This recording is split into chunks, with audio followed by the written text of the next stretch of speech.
So my hair's long enough to put in a bun again, which means it's time for a haircut, but it's in a bun, which means you know what's about to happen.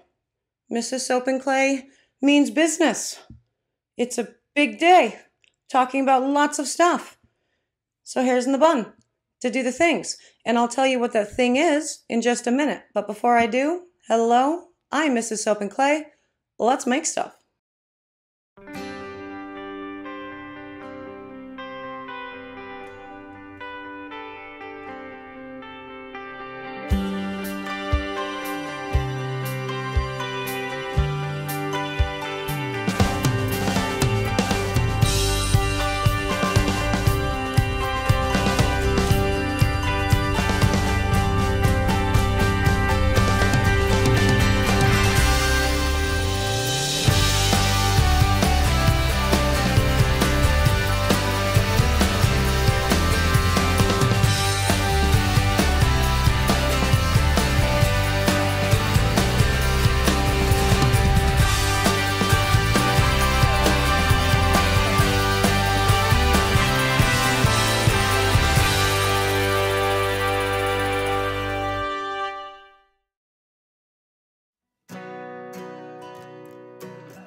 How's it going, Sudsers? Welcome back to the channel. You are at Soap and Clay, where we make all the soapy things, and you are here for day 297 of 365 days of soap, and today we're doing another FAQ for another frequently asked question, and you know, it totally makes sense. That question, by the way, is what is the difference between micas, lakes, and dyes, and how do I use them?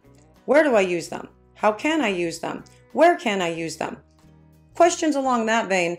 And like I said, it makes sense because there are a lot of coloring options out there.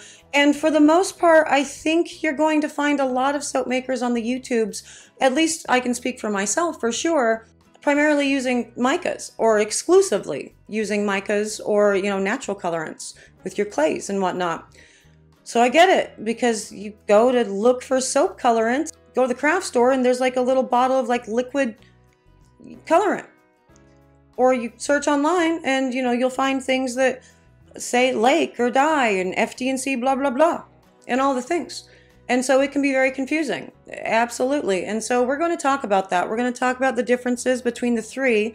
We're going to talk about, what it all means. I think we're probably going to talk a little bit about ultramarines as well, just so you guys don't stumble into, you know, a problem with using ultramarines the wrong way. And you know, all the jazz. We're gonna do that. It's gonna be fun. It's going to be hopefully informative and, you know, answer some of these questions that I'm getting. So let's get to the video. I will be stamping soaps, all made out of either clays or micas to color it. But, you know, we're gonna talk about all the things, you know, there. Okay, first up, let's talk about dyes. What are dyes? Well, dyes are made with organic and inorganic substrates, manufactured in, you know, lab settings, mostly to ensure the FD&C batch certification and, you know, the FDA compliance, because the FD&C, well, dyes are very, you know, strictly monitored by the FDA. They are water soluble and are made up of, you know, a lot of things like coal tar and, you know, petroleum and things that have been tested over the years to be carcinogens. As to whether or not they are, or whether or not yellow dye number 5 causes, you know, ADHD or whatever, that's for your own research. That's for your own thing to do. But because of that, there actually is a lot of controversy surrounding dyes, so do be careful with that and pay attention to that if you decide to work with them. Yellow dye number 5, for example, is not considered vegan by many vegans because it's currently being tested on animals to see whether or not it's a carcinogen. So, keep that in mind for sure. Because it's water soluble and it does need to be bloomed, i.e. the color needs to be put into water, and a little goes a long way, It's really best served in things like bath bombs and melt and pour soap. Can be used in cold process soap, but it might bleed. It usually bleeds because people usually overuse them, and it will fade over time. So not the best thing to use in actual cold process soap, but can be used in bath bombs. And lotions sparingly. Again, a little goes a long way with a dye. What is a lake? A lake is essentially an FD&C dye mixed with an aluminum salt. And the addition of the aluminum salt makes it oil soluble, really. And so you can use it in most cosmetics because you have a lot of oils in cosmetics. And so you can use them in bath bombs, but you will need poly-80 for that. Is considered man-made because, you know, there's a lot of controversy here, mostly because the same controversy for dyes. Now, also with lakes, they are not great in soap, just like with dyes, because in cold process, because they could bleed and fade. But they do stand up to all of the issues with cold process and saponification quite a bit better than dyes do. Again, as long as you keep in mind that a little also goes a long way. Now on to micas. Well, all micas basically start out in a natural form of like muscovite micas. And so that form comes in, you know, whites, browns, earth colors, really. And then the vibrant micas then go to the lab to be, you know, all the cool color additions to be included in all of that, right? And so what color additions are we talking about? We're talking about oxides. We're talking about dioxides. We are talking about ultramarines, just all the things you see on your label when you're buying something from, you know, Mad Mica or Nurture or the like. And all of these that we would use in soap making, if they're specifically formulated for soap making, are very stable and can be used in all soaps and most applications of cosmetics. We will talk about the exceptions to where micas can and cannot be used, you know, in a little bit. But as far as, you know, most of the products you're going to be creating, micas are very bright and fun and easy to incorporate, easy to use, really hard to overuse, and doesn't have any staining or bleeding most of the time, and yeah, tends to not color morph or fade. So, you know, there's mica. Now, there are, of course, controversies involving micas as well, and that has a lot to do with the way that the initial muscovite mica is mined. And I do believe I have talked about that in other videos, so feel free to go check out a deep dive on that. But in most cases, in most cosmetic applications, as well as soap, micas are formulated to be used for all things. So soaps, bath bombs, lotions, all of the jazz. The exceptions would be those micas containing an ultramarine or an oxide. Now, the first reason is the ultramarine blue and the chrome green oxide specifically are not FDA approved for cosmetic use. The other problem with using those in a cosmetic like a bath bomb, for example, is they're very sulfurous. And so if you use them in any cosmetic application with a pH of like 6 or lower, it's going to give off a rotten egg smell. So always, always check your manufacturer's ingredient list and whether or not it's, you know, able to be used. A mica is able to be used in all applications that you're wanting to use it for.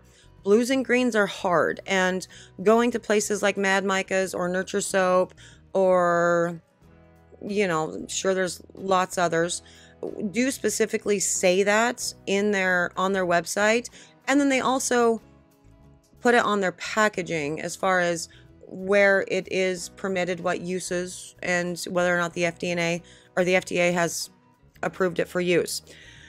But yeah, for the ultramarines and the oxides, those are two other, you know, colorants that can work very well in soaps, in cold process soaps, in melt and pour soaps and hot process soaps, but not so much in anything else that's not really with your lotions, not with your bath bombs, nothing with a pH less than 6 or 7. So there's that. Neons, another fun one. Actually, neons are a very interesting one. They are not technically specifically approved for cosmetic products.